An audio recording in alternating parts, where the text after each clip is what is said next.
Yo, what's up? Welcome back to another episode of the SWUS. I'm recording this before the Thursday night stuff, so I don't know how we did on Thursday night. We had an okay Wednesday. I went 0-2 with two bad beats in college football. That Buffalo game, man. Dude fumbles it on the 1 yard line. Wow. But I swept NBA. Went 3-0 in NBA, and NBA's actually been killing it. I'm over 75%. Just under 75% against the spread in NBA in the month of November. So NBA's been nice. But let's move on. This is Friday night. Got two FBS games. Let's do it. Welcome to the SWUS. The SWUS. SWUS.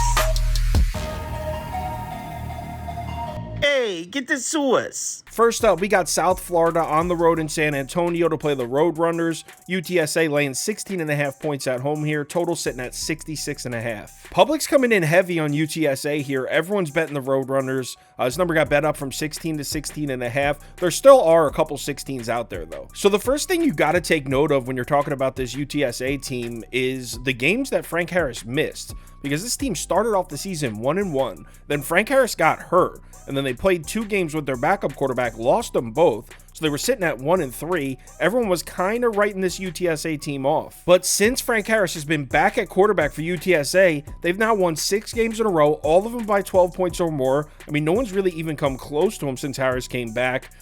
Without Harris on the season, they're 0-2, averaging just 21 points per game. With Harris, 7-1, averaging 34 points a game. And this UTSA offense just continues to climb the rankings here. Entering week 7, UTSA was 100th overall offensively, according to BetaRank. They've been moving the ball, scoring points week after week. They're now up to 65th overall offensively, 59th in effective rush, and 70th in effective pass. But we do have to ask against who, because let's face it, UTSA has not seen the toughest competition as far as defenses go. In fact, the only decent defense they've seen in the last 6 games is ECU, who's ranked 64th defensively, but that ECU game was home in San Antonio. ECU's defense really isn't the same on the road. I like backing ECU's defense at home, not on the road. So UTSA's been racking up the numbers, but all against trash defenses. But you want to know who else has a trash defense? South Florida. USF is 126th overall defensively, 125th in effective rush, 123rd in effective pass. This defense has been awful. So yeah, maybe UTSA is racking up numbers against bad defenses, but why should that stop now against another bad defense? One thing I will point out, though, is those 3 games where South Florida's defense got pieced up bad, UAB, FAU, and Memphis, most of the damage in those games came through the air, and UTSA tends to be a run-first offense. I'm not saying UTSA isn't going to light them up. I'm just saying the Roadrunner offense with Frank Harris doesn't exactly fit the same mold as those 3 bad games we saw from South Florida's defense. So the question becomes, do we think South Florida's offense can keep up?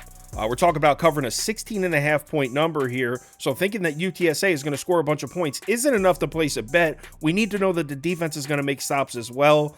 And it's tough to say, because South Florida's offense is the streakiest thing on planet Earth. Here are their last 7 games. You can see in late September, they put up a big number against Rice. They lit Navy up, scored 35 on UAB. But you also see some really bad offensive performances in there as well. Just 14 points at home against FAU is embarrassing. But then 2 weeks ago, we see South Florida go on the road to Memphis and hang 50 points and 583 yards. Now, they lost that game. Final score was 59-50, and Memphis defensively is wildly disappointing this year. UTSA is a much better defense than Memphis, but if South Florida's offense comes out humming like they did 2 weeks ago, I very seriously doubt UTSA can cover a 16.5 point number. And entering this season, and even a few games into the season, everyone, including myself, was looking at South Florida as an offense that relies on the run game, but this kid Brown has been slinging the ball, man. Look at his numbers from the last 7 games. 69.4% completions, 298 passing yards per game, 14 touchdowns, 5 picks, a 162 passer rating. This kid is dangerous. And if you really take a look at this UTSA win streak that they're on,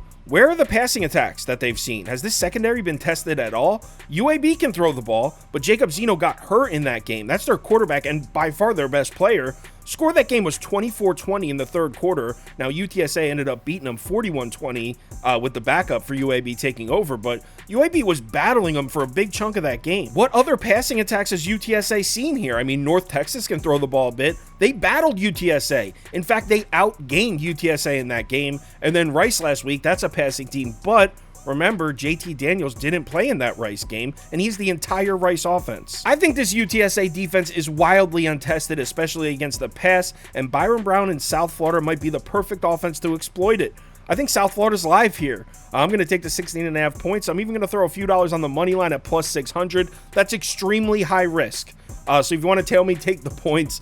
The money line at plus 600, that's extremely high risk. But I like South Florida to cover the number. Next game, Colorado on the road up in Pullman to play Washington State. Washington State laying 4.5 points at home here. Total sitting at 62.5. Action's coming in pretty split on this one. As we get closer to kickoff, it looks like the public's starting to slightly lean towards Colorado. Handle's staying closer to even, so it looks like there's some sharp action in on Washington State. So both of these teams have just pulled such an insane 180 this year.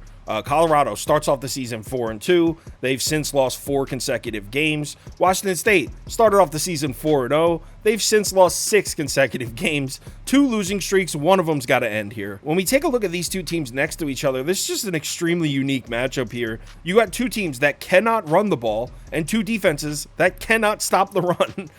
In effective rush, Colorado's 115th and Washington State's 122nd. Defensively, they're 127th and 103rd. But one thing you know if you're a Pac-12 fan is that Wazoo defense just hits different at home in Pullman. It's not an easy place to go play. In their last home game, they held Stanford to just 10 points on 217 total yards. They still somehow lost that game 10-7, which is just insane, but the defense definitely showed up. Ashton Daniels has been throwing the ball pretty well for Stanford too. If you take a look at his last 5 games, in the other 4, he's completing 62% of his passes, 308 yards per game on 140 passer rating, but when he went on the road to Pullman, just 48% completions and 115 yards, 73 passer rating, his worst game of the season.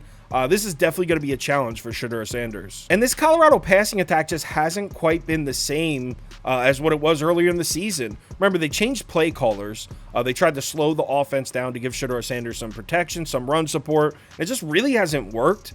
All it's really done is dramatically reduce the production we've seen from the passing attack. Through the first 7 games, Shedeur Sanders was completing 72% of his passes, 345 yards per game, and a 158 passer rating. In the last 3, just 62% completions, 241 yards per game, and a 129.6 passer rating. Now, I know those last 3 games were against UCLA, Oregon State, and Arizona, 3 solid defenses, and Washington State's defense would most likely be a step down from those teams, but I'm telling you, this defense at home in Pullman just always seems to show up. And keep in mind, Washington State may be 103rd in effective rush, but they're all the way up at 47th in effective pass. So they've actually been pretty solid defending the pass. It's going to be a really tough matchup for Colorado offensively. But the thing is, Colorado isn't the only offense in this game that's entirely one-dimensional. Washington State's offense is completely reliant on Cam Ward throwing the ball, just like Shedeur Sanders in Colorado. And Colorado defensively, as terrible as they are against the run, they've actually done a decent job against the pass. So as much as I think Sanders and the Buffs offense is in for a tough matchup,